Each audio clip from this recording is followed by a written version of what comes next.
तो एक बार फिर से स्वागत है आप सभी का अपने YouTube चैनल अचीवर क्लासेज बोछा में।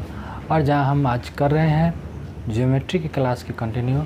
और ज्योमेट्री का आज यह 9वां क्लास है जिसमें हम बारीकी से एक एक केंद्र के बारे में हम पढ़ने वाले हैं। जो 4 बेसिक केंद्र होते हैं उसके बारे में हमको पढ़ना है। कौन कौन केंद्र होते हैं तो जो आपके सामने लिखा हुआ है इसको हम आराम से समझेंगे। इससे पहले जो लोग भी चैनल पर नए हैं चैनल को सब्सक्राइब कर ले, बेल आइकन दबा ले ताकि आपको सारा पीछे का वीडियो मिल जाए। जो लोग पहली बार इस वीडियो को देख रहे हैं कृपया जा कर के इससे पहले 8 वीडियो डल चुका है उसको देखें, उसके बाद यहाँ तक आए।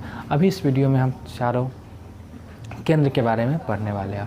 और आपकी जानकारी के लिए बता दूं कि इस चैनल पे पहले से ही अलजेब्रा पूरा करा दिया गया है, तो आप अलजेब्रा की वीडियो को जा कर के प्लेलिस्ट में देख सकते हैं। एवरेज करा दिया गया है, एवरेज की वीडियो को देख सकते हैं। और भी सारा चैप्टर कराया हुआ है, अगर आपको देखने का इच्छा है तो जाकर देख सकते हैं। और प्लीज़ वीडियो को एक बार लाइक कर दें, अपने दोस्तों के बीच शेयर कर दें। तो चलिए हम लोग जानते हैं 4 केंद्र कौन कौन होते हैं। ठीक है, तो उस 4 केंद्र के बारे में हम बात करते हैं। तो 4 केंद्र में होता है पहला बेसिक ऑफ, इसका नाम ही हो गया टॉपिक का, बेसिक ऑफ 4 सेंटर। 4 गो केंद्र जो होता है त्रिभुज में उसके बारे में जानना है। कौन कौन होता है? सेंट्रॉइड जिसको हम केंद्रक कहते हैं, इन सेंटर जिसको अंतः केंद्र कहते हैं, सरकम सेंटर जिसको परिकेंद्र कहते हैं, और ऑर्थो सेंटर जिसको लंब कहते हैं। इस वीडियो में हम इस चारों केंद्र को और इस चारों केंद्र का कंसेप्ट बारी बारी से पढ़ेंगे।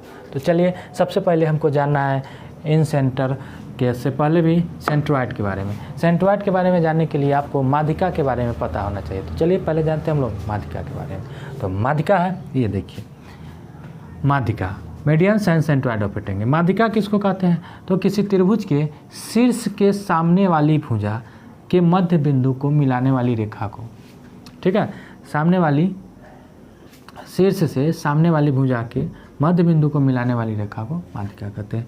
एक त्रिभुज है, इसके शीर्ष से देख लीजिए और सामने वाली भुजा ये है, इसके मध्य बिंदु से जो मिलाएगा इसको हम माध्यिका कहते हैं, यानी कि एडी हो गई माध्यिका। अब यह त्रिभुज में कितने होंगे? तो अगर इस शीर्ष से खींचेंगे तो 3 होगा, इस शीर्ष से खींचेंगे तो 1 और होगा, 1 यानी कि त्रिभुज में टोटल कितने माध्यिका होते हैं?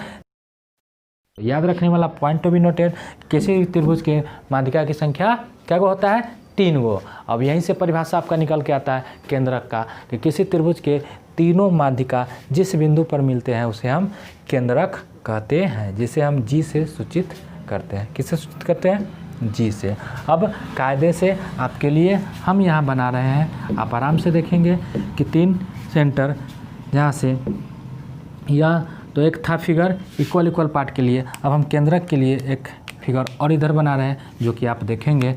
यह था तीसरा पॉइंट। एक और देख लीजिए कि यह माध्यिका जो होता है त्रिभुज को इक्वल एरिया में बांटता है, यानी कि इसका क्षेत्रफल भी क्या होता है? बराबर होगा। जब माध्यिका है तो यह अगर पूरा क्षेत्रफल a है तो इसका a/2 होगा और a/2 होगा। यह एरिया की बात हो गई कि माध्यिका जो है त्रिभुज को 2 बराबर भागों में बांटता है। इस बात को समझेंगे कि त्रिभुज के तीनों माध्यिका कहते किसको है?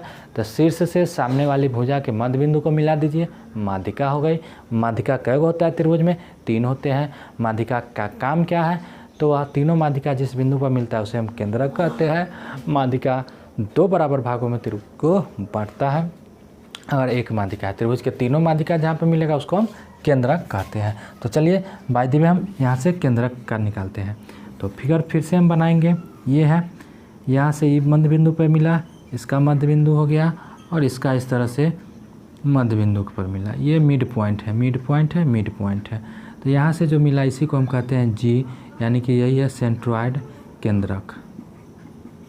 ठीक है, केंद्रक। तो और क्या करता है? यह 3 भागों में बांटता है। तो कायदे से 1 2 3 बात लिखा हुआ है, इसको याद रखना पड़ेगा। और भी होते हैं, इसको हम लिखते हैं आराम से। ठीक है, तो इसको आप लोग लिखेंगे, हम बोर्ड साफ करेंगे, उसके बाद फिर से हम इसके बारे में और भी बात जानते हैं। 3 पॉइंट इधर है, अगला पॉइंट जानेंगे। ठीक है, तो चलिए हम चलते हैं अगले पॉइंट की ओर। तब तक आप लोग इसको पॉज करेंगे और लिखेंगे कि माध्यिका कहते किसको है, माध्यिका का काम क्या है। तो चलिए अगला बात है जो हम जानते हैं केंद्रक के बारे में। तो सबसे पहला केंद्रक कहते किसको है वो जान चुके हैं कि तीनों माध्यिका जिस बिंदु पर मिलती है उसे हम केंद्रक कहते हैं। केंद्रक क्या करता है? इसको 2 अनुपात केंद्रक जो है माध्यिका को, अगला पॉइंट है कि केंद्रक माध्यिका को 2:1 में विभाजित करता है। यानी कि देख लीजिए, ये है केंद्रक, ये माध्यिका का है कि सेंटर से मध्य बिंदु को मिलाया गया। ये मध्य बिंदु है, इसका मध्य बिंदु है। जरूरी नहीं है कि तीनों एक एक साइड हो, यानी कि, लेकिन यह मिड पॉइंट है त्रिभुज का। तो यहाँ पे बन गया केंद्रक। यह केंद्रक क्या करता है, माध्यिका को, यानी कि एडी माध्यिका, इसको 2:1 में बांटा। यानी कि यदि 2 तो ये 1, यदि ये 2 तो ये 1, यदि ये 2 तो ये 1। इस तरह से रेशियो होता है इसका। यानी कि देख लीजिए, ए से शुरू किए तो AG अनुपात GD, या BG अनुपात GE, BG/GE, या CG/GF इक्वल टू होता है 2:1, यानी कि 2:1 में। कायदे से आपको अगर कह दिया जाए कि AD इक्वल टू 12 सेंटीमीटर, तो GD निकालिए, GD बराबर क्या होगा। आप जानते हैं कि AD ये है और यह कितना में करता है, 2:1 में। यानी कि 3 पार्ट इक्वल टू, अगर 12 है, 1 पार्ट इक्वल टू 4 होगा। 1 पार्ट इक्वल टू 4 होगा तो GD कितना है, 1 पार्ट है, तो इसलिए GD बराबर कितना हो जाएगा, GD बराबर 4 हो जाएगा। ठीक है। अगर यहाँ से ये पूछता तो ये कितना में हो जाता है, ये 8 हो जाता है, ये 4 हो जाता है। यानी कि इस रेशियो में बांटता है। आपसे पूछने के लिए इस तरह से क्वेश्चन निकाला जाता है। अगला है कि केंद्रक हमेशा त्रिभुज के अंदर होता है। यह ऑब्जेक्टिव में पूछा जा सकता है कि सेंट्रॉइड जो होता है, centroid always lies inside a triangle. ठीक है, सेंट्रल हमेशा त्रिभुज के अंदर होता है। ठीक है। अगला बात जो मैटर है कि देखिए, यहाँ से ये अगर ये बट रहा था, ये त्रिभुज था, समझने वाली पॉइंट टू बी नोटेड मिलॉट, नहीं, ये त्रिभुज है, 3 माध्यिका इसकी बना है, यहाँ से, यहाँ से, यहाँ से। ठीक है, 3 माध्यिका, क्लियर है। यहाँ से ये जी बना, तो बाबू साहब ये जो पार्ट बना 1 2 3 4 5 6, यह इक्वल पार्ट होता है। यानी कि यदि त्रिभुज का क्षेत्रफल A है, त्रिभुज का क्षेत्रफल A है, तो इस तरह से ये 6 पार्ट इक्वल बढ़ता है यदि माध्यिका हो तो। A/6, A/6, A/6, A/6। हम एक क्वेश्चन के आधार पर समझते हैं। मान लिया जाए त्रिभुज का क्षेत्रफल 60 है, 60 है, तो अगर यहाँ से अभी हम ये बांटे, एक माध्यिका दिए, आपको पहले से बता दिए कि कितना है, अगर ये माध्यिका है AD, ठीक है, तो यह 30 2 बराबर भागों में बांटता है। यह बात पहले पढ़ चुके हैं। अगर सपोज डैट ये है, ये माध्यिका है, हम पूरा ना बना करके इतना ही बनाए, ये केंद्रक हो गया, ये केंद्रक हो गया, यहाँ पे G है, G यानी कि सेंट्रोइड है। अब बताएंगे जरा इस पार्ट का क्षेत्रफल, इस पार्ट का क्षेत्रफल। तो G 30 तो था, इधर 30 था, 30 भी बटा किस रेशियो में, तो 2 और 1 में। चूँकि माध्यिका एक दूसरे को 2:1 में, केंद्रक जो है माध्यिका को 2:1 में विभाजित करता है। तो 2 1 3, 3 बराबर 30। तो आप कायदे से कह देंगे कि अगर 3 बराबर 30 होता है तो 1 बराबर 10 होता है। तो 1 बराबर 10 होता है तो ये 10 होगा, तो ये 20 होगा, ये 10 होगा तो ये 20 होगा क्षेत्रफल। अब ये रहा तीनों माध्यिका, बना दीजिए, बन गया। यहाँ पे G है, तो अब आराम से कह देंगे कि यह 6 इक्वल पार्ट में बढ़ जाएगा। यानी कि यह 10, तो ये 10, ये भी 10, ये भी 10, ये भी 10, ये भी 10। आराम से समझाने की कोशिश किए हैं और ये पॉइंट आपको क्वेश्चन में काम आएगा। यदि माध्यिका है, एक माध्यिका है, 2 बराबर भाग में बांट दिया। यहाँ से अगर सिर्फ इस तरह से दिया हुआ है, रेशियो है उसका 2:1 में हम तोड़ लेंगे। अगर पूरा बनाया हुआ है तो उसको 6 इक्वल पार्ट में बांटता है। यह था आपका माध्यिका से रिलेटेड यानी कि सेंट्रॉइड से रिलेटेड कंसेप्ट, यानी कि केंद्रक पर आधारित 6 कंसेप्ट। अब इसके बाद अगले कंसेप्ट की ओर चलेंगे। उम्मीद है कि आपको समझ में आया होगा। एक बार थॉरो रिवाइज। आ जाइए, माध्यिका कहते किसको हैं? तो जी, त्रिभुज के शीर्ष से सामने वाली भुजा के मध्य बिंदु को मिलाने वाली रेखा को माध्यिका कहते हैं। त्रिभुज में कितनी माध्यिका होती है? 3। अच्छा चलिए, तीनों माध्यिका जिस बिंदु पर काटती है उसे हम क्या कहते हैं? केंद्रक कहते हैं। अच्छा, अब वह केंद्रक क्या करती है? तो जी, माध्यिका को 2:1 में विभाजित करती है। कितना में? 2:1 में। क्वेश्चन यहाँ से आता है। केंद्रक जो है माध्यिका को 2:1 में विभाजित करती है। अच्छा, केंद्रक कहाँ होता है? त्रिभुज के अंदर या त्रिभुज के बाहर? तो जी, त्रिभुज के अंदर। केंद्रक हमेशा त्रिभुज के अंदर होता है। उसके बाद अगर एक माध्यिका खींचा जाए तो त्रिभुज को क्या करता है? 2 इक्वल क्षेत्रफल वाले पार्ट में विभाजित कर देता है।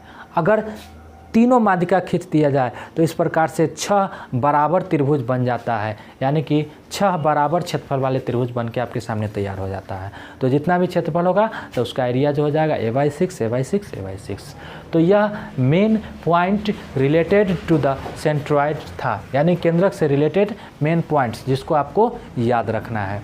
ठीक है, तो अभी तक हम कंप्लीट किए पहला सेंटर। 4 सेंटर में से पहला सेंटर कंप्लीट आपका हो गया सेंट्रॉइड। क्वेश्चन इस पर रिलेटेड अभी हम देखेंगे। पहले हम कंसेप्ट इस वीडियो में ओनली कंसेप्ट ऑफ 4 सेंटर्स, यानी कि 4 केंद्र का कंसेप्ट इस वीडियो में देखेंगे। तो छापने की कोशिश और ये बात समझने की कोशिश आराम से करेंगे जो हम समझाने की कोशिश किए। क्वेश्चन इस पर रिलेटेड आएगा। ठीक है, छाप सकते हैं आप इसको। आप लोग पॉज कीजिए और इसको लिखिए। हम चलते हैं अब अगले केंद्र की ओर। चलिए, अब हम जानते हैं इन सेंटर के बारे में। ठीक है, angle, bisector and in centre of triangle के बारे में। अभी तक हम सेंट्रॉइड क्लियर कर लिए। अब हम चलेंगे दूसरे केंद्र पर, इन सेंटर के बारे में। इन सेंटर क्या है? Angle, bisector and in centre of A triangle. ये क्या होता है? त्रिभुज के कोण समद्विभाजक और अंतः केंद्र। अब देखिए, त्रिभुज, अंतः केंद्र, सेंट्रॉइड किसको कहते हैं? तो तीनों माध्यिका जिस बिंदु पर मिलती है उसको हम सेंट्रॉइड कहते हैं। और अंतः केंद्र किसको कहते हैं? तो त्रिभुज के तीनों कोनों के समद्विभाजक। डिफिनीशन यहाँ है, आराम से देखिए। त्रिभुज के तीनों कोनों के समद्विभाजक जिस बिंदु पर मिलते हैं उसे हम अंतः केंद्र कहते हैं। देख लीजिएगा, ये जरा त्रिभुज है और इसके तीनों कोण के समद्विभाजक, यानी कि ये कोण है, ये कोण है, इसका समद्विभाजक बांटे हम x इसलिए डाल दिए हैं कि बराबर बराबर बांटा, ये भी बराबर, ये बस समद्विभाजक, यानी कि तीनों कोण का समद्विभाजक जिस बिंदु पर मिलता है उसको हम अंतः केंद्र कहते हैं, जिसे I से सूचित किया जाता है, जबकि केंद्रक को G से सूचित किया जाता है। केंद्रक माध्यिका को, तीनों माध्यिका जिस बिंदु पर मिलता है उसको केंद्रक कहते हैं। यहाँ तीनों कोण समद्विभाजक जिस बिंदु पर मिलेगा उसको हम अंतः केंद्र कहते हैं। इसे सूचित I से किया जाता है। सेंट्रॉइड भी यानी केंद्रक भी त्रिभुज के अंदर होता है और अंतः केंद्र भी त्रिभुज के अंदर होता है। ठीक, यानी कि यह भी त्रिभुज के अंदर होता है। उसके बाद अगर यह अंतः केंद्र है तो इसको केंद्र मानकर के अगर इस त्रिभुज के तीनों भुजाओं को स्पर्श करते हुए एक वृत्त खींच दिया जाए तो उस वृत्त को हम कहेंगे अंतःवृत्त, और उसके त्रिज्या को कहेंगे हम अंतःवृत्त की त्रिज्या। वही बात लिखा हुआ है कि इसके तीनों भुजाओं को स्पर्श करते हुए अगर एक वृत्त खींच दिया गया तो इसको हम कहेंगे अंतःवृत्त, और इसकी जो त्रिज्या वह लंब होता है तीनों भुजा पर। यह IP बराबर IN और IM इस अंतःवृत्त की त्रिज्या है जो कि तीनों पर लंब है। और यही वृत्त जो सबसे बड़ा वृत्त होता है जो एक त्रिभुज के अंदर खींचा जा सकता है वह अंतःवृत्त ही होता है, उससे बड़ा वृत्त त्रिभुज के अंदर नहीं खींचा जा सकता है। ये बात, यानी कि केंद्रक और सेंट्रॉइड, ठीक है, और इन सेंटर में क्या डेफिनेशन फ़र्क पड़ा? तो यही फ़र्क है कि वह क्या होता है, तीनों माध्यिका के मिलाने से बनता है, और यह क्या होता है, तो तीनों कोण समद्विभाजक के मिलाने से अंतः केंद्र से I से उसे G से। ठीक है, अब इससे रिलेटेड है एंगल बाइसेक्टर थ्योरम, उस थ्योरम को लिखेंगे। पहले आप इसको लिखेंगे, उसके बाद एक थ्योरम इसमें जानना है जिस पर आधारित क्वेश्चन होता है जिस तरह से इसमें होता है। ठीक है, तो उम्मीद है कि समझ में आया होगा। इसको आप लोग लिखिए, डेफिनीशन है, पॉज कीजिए और लिखिए। चलिए, एक थ्योरम है इस पर आधारित, देखते हैं इस थ्योरम को। Angle bisector theorem of interior angle, यानी कि अंतः कोण के समद्विभाजक का, ठीक है, अंतः कोण का समद्विभाजक से रिलेटेड जो थ्योरम होता है उसके बारे में हमको पढ़ना है। इस पर आधारित क्वेश्चन पूछा जाता है कि यदि देख लीजिए इस कोण को हम x लिखे हैं, अगर इस कोण को दो भाग में बांटने वाली, तो यह बांटा, तो इसको हम क्या कहेंगे, कोण समद्विभाजक, जो कोण को दो बराबर भागों में बांटता है और तीसरी भुजा से डी पर मिलता है। तो रिलेशन क्या होता है, इस रिलेशन को याद करेंगे कि AB/AC, इस दोनों भुजाओं का रेशियो AB/AC बराबर ये BD, पहले भी लिखा है, तो ये BD/CD, ये रिलेशन होता है। या अगर इसी को बना करके लिखा जाए तो इस BD को जरूरी पड़ेगा, क्या होगा, ये दे देगा आपको, ये दे देगा, ये दे देगा, एक पूछ लेगा, तो आपको ये रिलेशन याद रहना चाहिए, इस रिलेशन से ही निकलेगा। या इसी को अगर बना करके लिखा जाए तो देख लीजिए AB, अब BD को इधर ले आते हैं बराबर, AC को उधर भेजा दो, AC/DC, बात तो वही हो गया। इसी को लिए BD को इधर ले आए, AC को इधर भेजा दिया, तो बात हो गया, यानी कि AB/BD, यानी कि इस दोनों भुजाओं का अनुपात इस दोनों के भुजाओं के अनुपात के बराबर होगा। या सीधा सीधा ये दोनों भुजाओं का अनुपात ये दोनों भुजाओं के अनुपात के बराबर होगा। ये हो गया एंगल बाइसेक्टर थ्योरम। इतना ही नहीं, आप दूसरा एंगल से बना लीजिए, नाम कुछ और रख लीजिए। हम ये एंगल का बनाते हैं, चलिए, ये अगर है, ये कट रहा है, ये y है, ये y है, ये नाम रख दिए हम A B C, ठीक है, D। अब यहाँ से आप रेशियो खुद से निकाल के बताइए।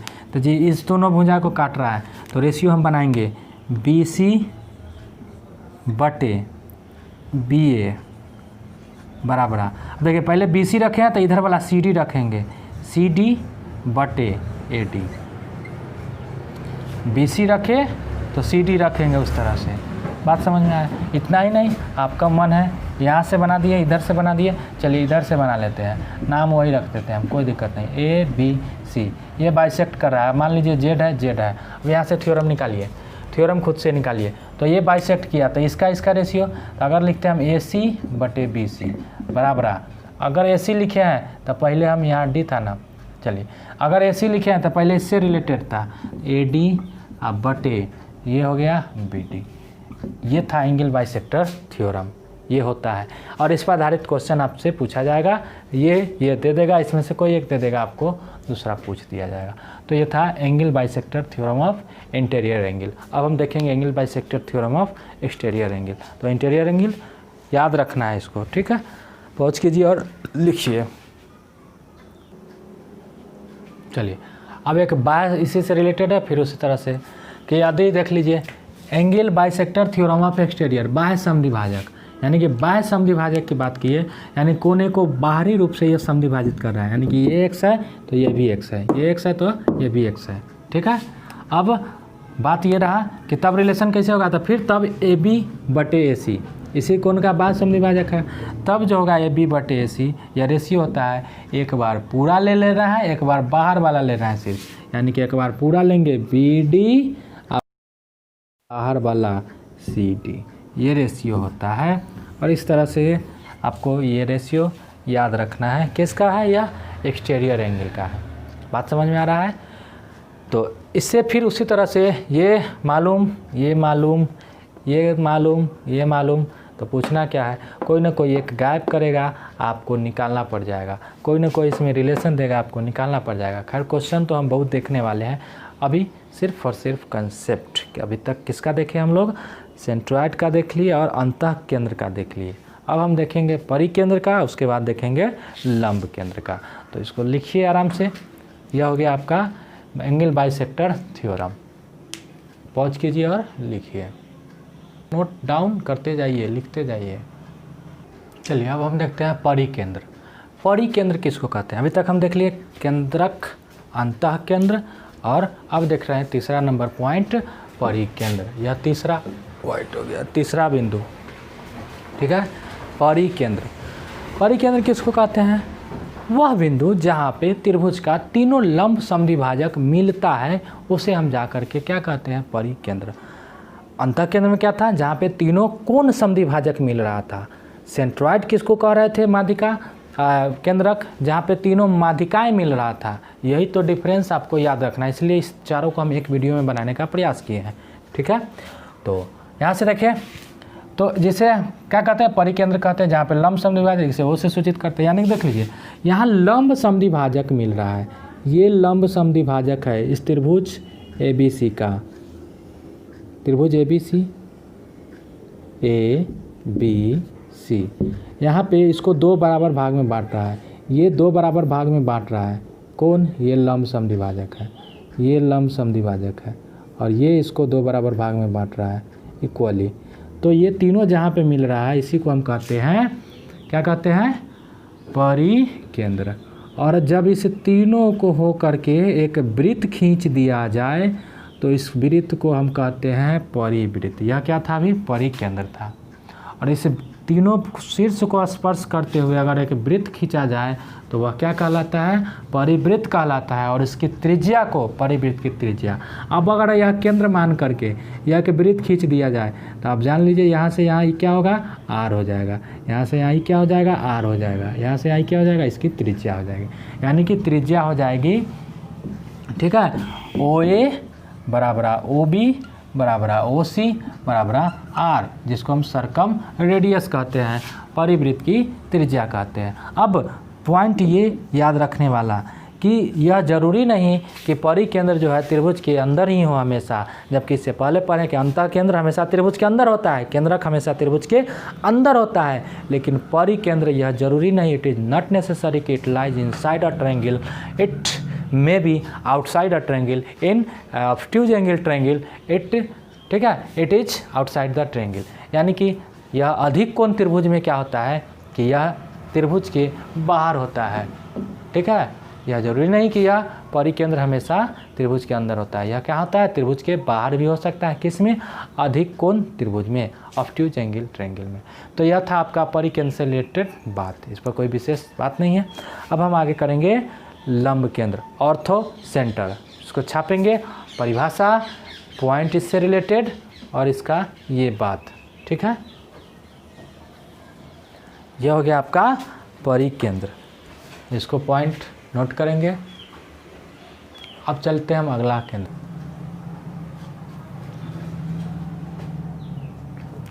तो चलिए अब अगला चौथा केंद्र के बारे में हम पढ़ते हैं, लास्ट चौथा, altitudes and ortho centre of a triangle, यानी कि त्रिभुज की ऊंचाई और ऑर्थो सेंटर यानी कि लंब केंद्र। लंब केंद्र किसको कहते हैं? अब देखिए वहाँ पे लंब समद्विभाजक था, यानी कि वहाँ पे इससे पहले भुजा को 2 बराबर भागों में बांट रहा है, but it is not necessary that here the side it divides the side into 2 equal parts. यहाँ जरूरी नहीं है कि यह इसको 2 भागों में बांट रहा है, यानी कि सिर्फ और सिर्फ कंडीशन क्या है कि तीनों अल्टीट्यूड, जहाँ की नाम में ही है लंब केंद्र, यानी कि जहाँ पे तीनों लंब मिलेगा, जहाँ पे तीनों लंब मिलेगा, the point where 3 altitudes meet is called orthocentre, यानी कि त्रिभुज के तीनों ऊंचाई जिस बिंदु पर मिलते हैं उसे हम लंब केंद्र कहते हैं। इसे सूचित किससे करते हैं? H से। इससे पहले सबसे पहले आ जाइए, केंद्र को किस चीज़ से सूचित करते हैं? G से। अंतः केंद्र को किस चीज़ से सूचित करते हैं? I से। परिकेंद्र को किस चीज़ से सूचित करते हैं? O से। और लंब केंद्र को किस चीज़ से सूचित करते हैं? तो जी H से। इसे H से सूचित किया जाता है। But here it is not necessary that it lies inside the triangle, but यह जरूरी नहीं है कि यह त्रिभुज के अंदर हो, ठीक है, यह त्रिभुज के बाहर भी हो सकता है। अब कहाँ कहाँ क्या होता है? तो इसका 3 कंडीशन है कि लंब केंद्र कहाँ क्या होता है? इन एक्यूट एंगल ट्रायंगल, यानी कि न्यून कोण त्रिभुज में यह त्रिभुज के अंदर होता है। It lies inside a triangle, यानी कि न्यून कोण त्रिभुज में यह त्रिभुज के अंदर होता है। फिगर बन गया, यह एक न्यून कोण त्रिभुज है, H जो होगा इसके अंदर होगा, तीनों ऊंचाई मिलेगा, सेम कंडीशन जो इसका था। मान ले सकते हैं इसका एग्जांपल, यह एक न्यून कोण त्रिभुज है। But in right angle triangle, ठीक है, ortho centre is at the point of 90 degree, यानी कि 90 डिग्री के कोण पर ही होता है। समकोण त्रिभुज में लंब केंद्र समकोण पर ही होता है, यानी कि यहाँ पे है ये H, यही है लंब केंद्र। H दिख रहा है यहाँ पे, यहाँ है H बनाया हुआ है, देख लीजिए। But in obtuse angle triangle ortho centre is outside the triangle. Ortho centre यानी कि लंब केंद्र जो है वह त्रिभुज के बाहर होता है, और किस में? ऑब्ट्यूज एंगल यानी कि अधिक कोण त्रिभुज में, यह त्रिभुज के बाहर होता है। यानी कि यहाँ देख लीजिए, यह एक अधिक कोण त्रिभुज है, ठीक है, और अधिक कोण में यह कहाँ पे है? त्रिभुज के बाहर है H, लंब केंद्र कहाँ दिख रहा है। तो यह 3 बात याद रखना है, समकोण त्रिभुज में लंब पर ही होता है, न्यून कोण में अंदर होता है, अधिक कोण में बाहर होता है लंब केंद्र, ऑर्थो सेंटर। ठीक है, यहाँ लंब केंद्र, यहाँ लंब केंद्र और यहाँ लंब केंद्र, एच एच एच लिखा हुआ है। तो भली भांति इसको आप लोग छाप सकते हैं। पॉज कीजिए वीडियो और छाप लीजिए।